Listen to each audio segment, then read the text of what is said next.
Welcome and back to இன்னொரு புது video. நம்ம இந்த வீடியோ பற்றி பார்க்க போகிறோம் அப்படின்னு பார்த்தீங்கன்னா ஐசிசி சாம்பியன் ட்ராஃபியோட இந்தியா டீம்ல அனலைஸ் பார்க்க போகிறோம். அது மட்டும் இல்லாமல் சில கிரிக்கெட்டிங் அப்டேட்ஸும் குயிக்காக பார்த்துடலாம்.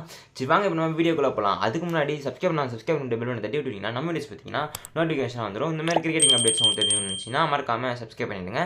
போடலாமா அப்படின்றத கமெண்ட் செக்ஷன் கமெண்ட் பண்ணிடுங்க. சரி வாங்க இப்போ நம்ம வீடியோக்குள்ளே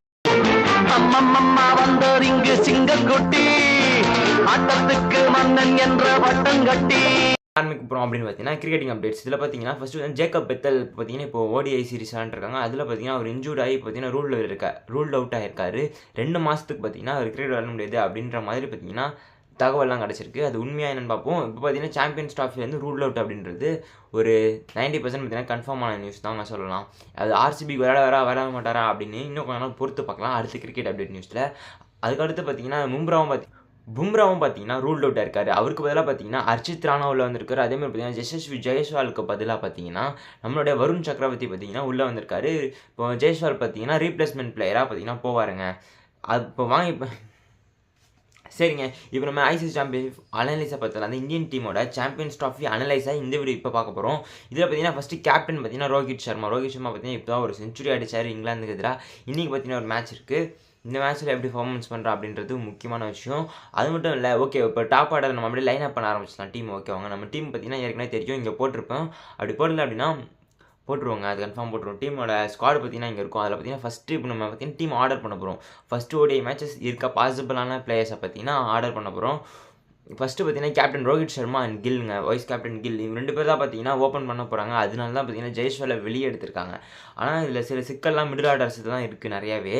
நம்பர் 3 பார்த்தீங்கன்னா கிங் கோலி, அதாவது பார்த்தீங்கன்னா விராட் கோலியை இந்த மேட்சஸ் பொறுத்தளவுக்கு பார்த்தீங்கன்னா ஐசிசி மேட்சஸ்னால் அவர் வேறு மாதிரி ஆகிடுவார். ஃபைனல்ஸில் பார்த்தோம் T20 வேர்ல்ட் கப். என்னங்க பொறுமையாரான்னு கேட்கும்போது அந்த பொறுமை தான் கடைசியில் பார்த்தீங்கன்னா ஜெயிச்சு கொடுத்தது. அந்தமாதிரி பார்த்தீங்கன்னா நம்பர் 4 ஸ்ரேயஸ் ஐயர். ஏன்னா பார்த்தீங்கன்னா ஹையாக ரேட்டட் பண்ணக்கூடிய ஒரு பிளேயர் பார்த்தீங்கன்னா ஸ்ரேயஸ் ஐயர் தாங்க. ஸ்ரேயஸ் ஐயர் நம்பர் 4 ஆடுறாருங்க. அப்போனா ஓகேவா அப்படின்னு கேட்டிங்கன்னா கம்பீர் பார்த்தீங்கன்னா கொஞ்சம் வித்தியாசமாக யோசிப்பார். Number 4 okay. நம்பர் 5 யார் விளையாடுவா அப்படின்னு பார்த்தீங்கன்னா ஆர்டர் படி பார்த்தீங்கன்னா நம்மளுடைய கேஎல் ராகுல் அப்படின்னு இருக்கும் பேர். ஆனால் கேஎல் ராகுல் நம்பர் 5 வருவாரா அப்படின்னு கேட்டிங்கன்னா தெரியாதுங்க. ஏன்னு பார்த்தீங்கன்னா நம்மளோட அக்ஷர் பட்டேலை பார்த்தீங்கன்னா ப்ரொமோட் பண்ண சான்ஸ். அப்போ நீங்கள் எனக்கு முன்னே ஒன்று புரியல கௌதம் கம்பீரோட பிளானிங்கில். ஏன்னு பார்த்தீங்கன்னா இப்போ கேஎல் ராகுலை டீமில் பார்த்தீங்கன்னா எடுத்துடுறாங்க. டீமில் எடுத்துகிட்டு அதுக்கப்புறம் ஏன் அவரை 7th 6th விளையாட வைக்கிறாங்க தெரியல. ஏன்னா அக்ஷர் பட்டேலுக்கு ப்ரொமோஷன் போயிடுது. அடுத்து ஹர்திக் பாண்டியா அப்படின்னா பார்த்தீங்கன்னா உங்களுக்கு ஒரு பிக் ஹிட். ஏன்னா அக்ஷர் பட்டேல் கேஎல் ராகுல் ரோலை பார்க்க முடியும். ஏன்னா ஒரு 40-50 ரன்ஸ் பார்த்தீங்கன்னா அடிக்க முடியும். அப்படின்னா பின்னாடி ரிஷப் பண்ட்லாம் பவர்ஃபுல் பேட்டிங் ஆர்டர் இருக்குல்ல, ரிஷப் பண்ட்டுக்கு சான்ஸ் தரலாம். ஆனால் அதையும் பண்ண மாட்டாங்க. கேஎல் ராகுலையும் கரெக்டான ஆர்டரில் இறக்க மாட்டாங்க. அதனால் பார்த்தீங்கன்னா எக்கச்சக்க சிக்கல் இருக்குது. இந்தியன் டீமோட பார்த்தோன்னா ஏதாவது என்னோட ஒப்பீனியனையும் நம்ம டீமை பார்த்துலாம். ஃபஸ்ட்டு இந்தியன் டீமில் பார்த்தீங்கன்னா நம்பர் 5 கேஎல் ராகுல், நம்பர் 6 பார்த்தீங்கன்னா நம்ம எல்லாத்துக்கும் தெரிஞ்ச ஹர்திக் பாண்டியா, நம்பர் 7 அக்ஷர் பட்டேலாக இருக்க வாய்ப்பு அதிகம். ஏன்டா ஜடேஜா இல்லையா அப்படின்னு கேட்டிங்கன்னா ஜடேஜா அவங்க ப்ரொமோட் பண்ணுவாங்களா அப்படின்னா அது கொஞ்சம் சந்தேகமான விஷயம். ஏன்னா அக்ஷர் பட்டேல் பார்த்தீங்கன்னா ரொம்ப இம்ப்ரெஸ் பண்ணியிருக்காரு கௌதம் கம்பீர் அப்படின்னு பார்த்தீங்கன்னா அது உண்மை தாங்க. ஏன்னு பார்த்தீங்கன்னா அவர் பார்த்தீங்கன்னா டாப் ஆர்டர்லேயும் வந்து டீசெண்டாக ஆடுறாரு.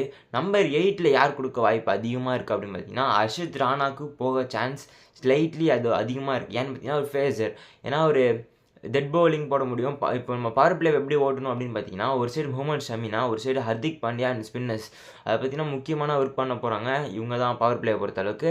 ஹர்ஷித் ராணா ஸ்லைட்லி அடி வாங்குறாருங்க பவர் பிளேயில். இதே முகமது ஷமி பார்த்தீங்கன்னா முகமது ஷமிக்கு பதிலாக தான் பார்த்தீங்கன்னா இப்போ ஹர்ஷித் ராணா பார்த்தீங்கன்னா உள்ளே வந்திருக்காரு. இதே முகமது ஷமி பார்த்தீங்கன்னா பவர் பிளேயர் நல்லா பண்ணுவார், அந்த டெட் ஓவர்ஸில் அடி வாங்குறாரு அப்படின்னு சொல்லி அவர் ட்ராப் அவுட் பண்ணாங்க. இவர் பார்த்தீங்கன்னா ஹர்ஷித் ராணா பார்த்தீங்கன்னா பவர் பிளேயில் அடி வாங்குறாரு. ஆனால் டெட் ஓவர்ஸ் அதுக்கப்புறம் லாஸ்ட் ஓவர்ஸில் மிடில் ஓவர்ஸ்லாம் பார்த்தீங்கன்னா கொஞ்சம் நல்லாவே போடுறதுனால அவர் எடுத்திருக்காங்க. அவருக்கு சான்ஸ் கொடுக்கும் அதிக சான்ஸ் இருக்குது. நம்பர் 7 கொடுத்துருவாங்களா அப்படிங்கமாவே இருக்குது. நம்பர் 7 ஹர்ஷித் ராணா, நம்பர் 8 பார்த்தீங்கன்னா ஹர்ஷித் ராணா, நம்பர் 9 பார்த்தீங்கன்னா வருண் சக்கரவர்த்தி இருப்பாரா அப்படின்னு கேட்டிங்கன்னா தெரியாதுங்க. ஏன்னு பார்த்தீங்கன்னா பீடாக் மாரி இருப்பாரா தெரியாது அந்த மாதிரி பேசுகிறேன் அப்படின்னு நினைக்காதீங்க. ஆனால் பார்த்தீங்கன்னா வருண் சக்கரவர்த்தி இருப்பாரா அப்படின்னு பார்த்தீங்கன்னா தெரியாது. நம்பர் 8 பார்த்தீங்கன்னா மேக்ஸிமம் குல்தீப் யாதவுக்கு போக ஹை சான்சிபிலிட்டி இருக்குது. ஏன்னு பார்த்தீங்கன்னா விக்கெட்டை பொறுத்து தான். விக்கெட் கொஞ்சம் ஸ்லோயராக இருந்துச்சுன்னா வருண் சக்கரவர்த்தியும் போகலாம், குல்தீப் யாதவும் போகலாம். அப்படின்னும் போது கொஞ்சம் அப்படி தான் இருக்குது ஸ்லைட்லி. ஏன்னா இந்தியன் டீம் பார்த்தீங்கன்னா டாப் 8 வரைக்கும் பேட்டிங் ஆடணும் அப்படின்னு யோசிப்பாங்க. ஹர்ஷித் ராணா பார்த்தீங்கன்னா ஒரு டீசெண்டான பேட் ஆடுவார் அப்படின்னு நான் நம்புகிறேன். அதனால பார்த்தீங்கன்னா என்னோட டீமில் ஹர்ஷித் ராணா இருப்பார். ஏன்னா ஃபேஸ் பவுலர்ஸ் இம்பார்ட்டண்ட்டாக நினைக்கிறாள். நான் பார்த்தீங்கன்னா இப்போ அக்ஷர் பட்டேலால் ஒரு 10 ஓவர் தள்ள முடியும். குல்தீப் யாதவ் நம்பர் 8 குல்தீப் யாதவில் பார்த்தீங்கன்னா ஒரு ஓவர்ஸ் ஓட்ட முடியும் அப்படின்னு பார்த்தீங்கன்னா குல்தீப் யாதவை பிக் பண்ணுவாங்க. அடுத்து யார் இருப்பா அப்படின்னு பார்த்தீங்கன்னா, இப்போ குல்தீப் யாதவ் டீம் எடுப்பாங்களா அப்படின்னு கேட்டிங்கன்னா, அது ஸ்லைட்லி வரும்னா குல்தீப்பா அப்படின்னு நம்ம டீம் தான் மேனேஜ்மெண்ட் தான் முடிவு பண்ணணும். ஆனால் பார்த்தீங்கன்னா இந்தியன் டீமை நான் ப்ரெடிக்ட் பண்ணுறது பார்த்தீங்கன்னா குல்தீப் யாதவ் இருப்பார். நம்பர் 10ல் பார்த்தீங்கன்னா நம்ம எல்லாத்துக்கும் தெரிஞ்ச ஒரு ஃபேஸ் பவுலர் முகமது ஷமி இருப்பார். நம்பர் லாஸ்ட்டில் யார் இருப்பா? கொஞ்சம் டீம்ஸ் தப்பாக போய்கிட்டு இருக்குன்னு நினைக்கிறேன். தானே ஒரு இதுவாக இருக்கும். யாருன்னு பார்த்தீங்கன்னா, ஏன்னா நம்ம இப்போ முகமது ஷமி 10th போயிடுவாங்க. ஏன்னா 3 ஃபாஸ்ட் பவுலர்ஸ் ஃபில் பண்ணியாச்சு அப்படின்னும் போது எக்ஸ்ட்ரா அந்த 11th பிளேயரை யார் எடுப்பாங்க? ஏன்னா நம்பர் 10ல் பார்த்தீங்கன்னா முகமது ஷமி உள்ளே வந்துட்டார் அப்படின்னா நம்பர் 11 எப்படி யூஸ் பண்ண போகிறாங்க? ஏன்னா பார்த்தீங்கன்னா இப்போயே நம்ம டீம் பவுலிங் பார்த்தீங்கன்னா ஃபில் ஆகிடுச்சுன்னா ஹர்திக் பாண்டியா 10 ஓவர்ஸ் போடுவார், ஹர்ஷித் ராணா, முகமது ஷமி அப்படின்னு பார்த்தீங்கன்னா 30 ஓவர் நம்மளுக்கு முடிஞ்சிருது.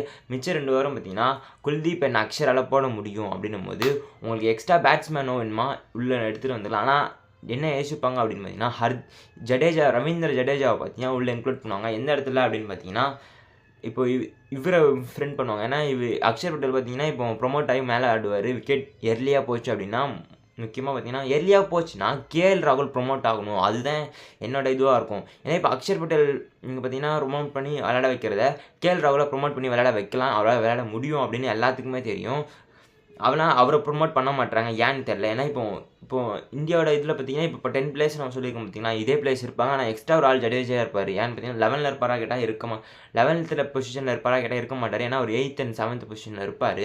ஆனால் அவர் பார்த்தீங்கன்னா அக்ஷர் பட்டேல் ப்ரொமோட் ஆகி போனோன்னே அக்ஷர் பட்டேலோட இடத்த அவர் கவர் பண்ணிவிடுவார். கேஎல் ராகுல் என்ன பண்ணுவார்னு தெரியல. ஏன்னா கேஎல் ராகுல் விளையாட வைக்கிறதுக்கு அவங்க விளையாட வைக்காமே இருக்கலாம். ஏன்னு பார்த்தீங்கன்னா அவர் ஒன்றும் ஃபினிஷர் கிடையாது. அவர் பார்த்தீங்கன்னா கிளாஸியாக மேட்ச் எடுத்துகிட்டு போக முடியும். எர்லியாக விக்கெட் விழுந்துச்சு அப்படின்னா அந்த பொசிஷனுக்காக அவர் இறக்கலாம்.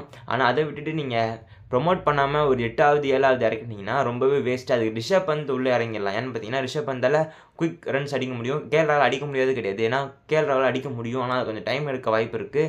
அதேமாதிரி பார்த்தீங்கன்னா ப்ரொமோட் பண்ணுறது அக்ஷர் பட்டேலை ப்ரொமோட் பண்ணுறதுக்கு பதிலாக கேஎல் ராகுலை ப்ரொமோட் பண்ணி பார்த்தீங்கன்னா இன்னும் நல்ல ரிசல்ட்ஸ்லாம் இருக்கும்னு நினைக்கிறேன். அதுக்கப்புறம் இந்த இந்தியன் டீம் பிளேயிங் லெவல் நல்லா இருக்கா அப்படின்னு நீங்கள் சொல்லிடுங்க. அது பார்த்தீங்கன்னா என்னோடய பிளேயிங் லெவல் வந்து எனக்குன்னு ஒரு ஐடியா இருக்கலாம். அதில் நான் ஒரு டீமை பார்த்தீங்கன்னா நான் கிரியேட் பண்ணியிருக்கேன். அந்த டீமை பார்த்துடலாங்க.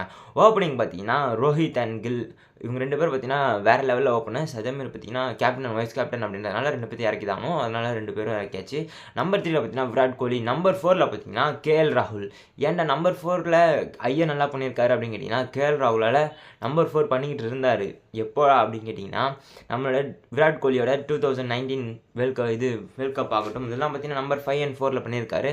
அவர் நல்லாவே பண்ண முடியும். நம்பர் 4ல் ஏன்டா நீங்கள் கேஎல் ராகுல்? ஏன்னா கேஎல் ராகுல் பார்த்தீங்கன்னா ரொம்ப பவர்ஃபுல்லான அட்டாக் ஆட முடியாது. அவரால் பார்த்தீங்கன்னா பேலன்ஸ் பண்ணி இது ஸ்டேயர் செய்யர் பண்ணுறதா நல்லாவே பண்ண முடியும் அப்படின்னு நான் நினைக்கிறேன். என்னோட டீம் இருந்தால் நம்பர் 4ல் பார்த்தீங்கன்னா கேஎல் ராகுல் இருக்கும்போது நம்பர் 5ல் ஸ்டேயர் செய்யர். நம்பர் 5ல் என்ன ஸ்டேயர் செய்யர் அப்படின்னு பார்த்தீங்கன்னா இப்போ அவரால் பார்த்தீங்கன்னா ஃப்ரீ ஃப்ளோயிட்டாக பேட்டிங் ஷாட்ஸ்லாம் ஆட முடியுது அப்படின்னும் போது அவரால் பார்த்தீங்கன்னா பவர்ஃபுல் ஹிட்ஸ் பண்ண முடியும் நம்பர் 5ல் இறங்கி. நம்பர் 6ல் ஹர்திக் பாண்டியா பொறுத்தளவுக்கு அதே தாங்க. ஏன்னா இப்போ ஸ்டேயர் செய்யர் இப்போ டக்குன்னு 4 விக்கெட் இருந்துச்சுன்னா ஸ்டேயர் செய்யலாம் பொறுமையாக ஆட முடியும். ஹர்திக் பாண்டியாவில் பொறுமையாக ஆட முடியும். அடுத்து நம்பர் 7ல் பார்த்தீங்கன்னா ஜடேஜா. நம்பர் 7ல் ஜடேஜா பார்த்தீங்கன்னா பொறுமையாக ஆடுவார், அட்டாக்கிங் ஆடுவார், ஃபீலிங்கும் நல்லா குட் ஃபீல் அப்படின்றனால நம்பர் 7ல் பார்த்தீங்கன்னா ஜடேஜா இருப்பார்.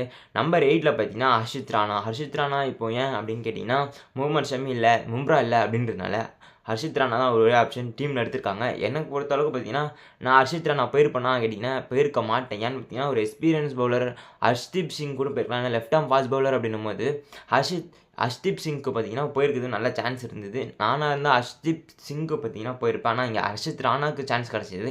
அதனால் பார்த்தீங்கன்னா நம்பர் 8ல் பார்த்தீங்கன்னா ஹர்ஷித் ராணாவை உள்ளே கொண்டு வந்துடும். ஏன்னு பார்த்தீங்கன்னா அப்போ தான் பவுலிங் அட்டாக் கரெக்டாக இருக்கும். அதுமாதிரி ஜடேஜா இப்போ பவுலிங் அட்டாக் பொறுத்தளவுக்கு பார்த்தீங்கன்னா அடுத்து முகமது ஷமி. நம்பர் 4 பார்த்தீங்கன்னா முகமது ஷமி அவரால் ஸ்லைட்டாக பேட்டிங் ஆட முடியும் அப்படின்றதுனால பார்த்தீங்கன்னா நம்பர் 9 முகமது ஷமி. அக்ஷர் பட்டேல் எடுக்க மாட்டேன்னா கேட்டேன்னா நான் எடுக்க மாட்டேன்னு தான் நான் சொல்லுவேன். நம்பர் 10 குல்தீப் யாதவ்.